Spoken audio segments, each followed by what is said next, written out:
So it looks like what we have here is a woke war. It's a battle royale to find out who's the most oppressed. The contestants, a homeless person of color versus the LGBTQ, and I think there's some other letters too, and then a plus at the end. I believe the plus at the end is for all of the identities that they don't know what they are yet exactly, but they know they exist. So they do a plus, and then I guess when they figure out what they actually are, then they get an official letter. But anyway, it's a battle between that and homeless person of color. And it looks like the alphabet people win. Here's the headline. Homeless man charged with hate crimes for defecating on pride flags at Manhattan eatery. Now, in the intersectional world, I would expect there to be some more pushback on this because the most important thing about this is figuring out who's the most oppressed. And I've got to believe that the fans of Homeless Man who defecated on pride flag are not going to be happy with this decision, with many surely feeling that he edged it out, but I don't know. Well, I mean, I guess the good thing about this is that he's not going to be able to push any people onto the subway tracks for the 15 minutes that he's in custody. Although in woke world, is that even a good thing? I'm not sure. I really don't get their rules. In any case, they vote for this shit, literally, and they're getting it. So let's see, a homeless man in New York City has been charged with 2 hate crimes after defecating on a pride flag and using another to wipe his behind at a restaurant in Manhattan. The incident occurred on the morning of April 15th when Fred Innocent, I'm not thinking that's a totally apt name, Fred Innocent, 45, walked into a tapas bar in the Upper West Side and took 2 rainbow flags from a table. According to the NYPD, he proceeded to defecate on one and then clean himself with the other.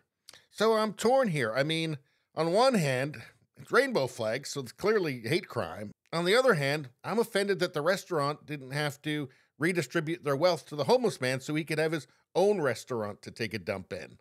I mean, it's just injustice all around. I mean, no matter how you look at this, I guess it must be capitalism's fault. Let's see, quote, "This was a total hate crime," restaurant owner Courtney Barrell told the Daily News. "He came in within 15 minutes of us opening up the restaurant. He could have gone to Popeyes or McDonald's around the corner. He could have used napkins."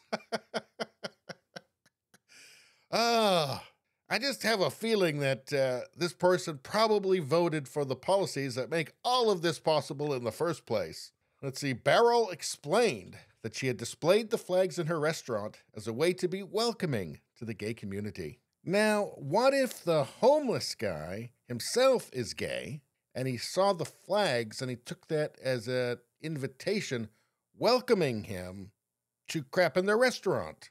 And you know what? It's entirely possible that this has something to do with his gender.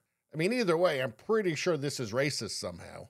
I mean, it's entirely possible that her response is just white fragility, right? Quote, "We support everyone, no matter what kind of background, race, or lifestyle," she said, adding that she believes he deliberately used the flags because of intolerance. Quote, "He took the only 2 flags in the area and he used one to defecate and the other to wipe himself." Well, did anybody consider that maybe he's got sensitive skin? Maybe flags are the only thing that doesn't give him a rash.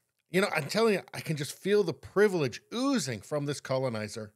She didn't even start out this interview with a land acknowledgement, for goodness sakes.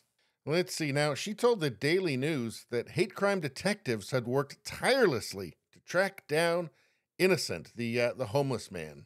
Well, that doesn't sound very woke to me. Shouldn't she be spending her time defunding the police? So I don't think we'll see too much about this on the news. This is going to be a tough one for woke people because there's protected classes on both sides of this. But there's one thing that I think all people involved can agree on. It's Trump's fault. Anyway, please subscribe, like, and share. Sharing really helps me out. I thank you for that. I will see you next time.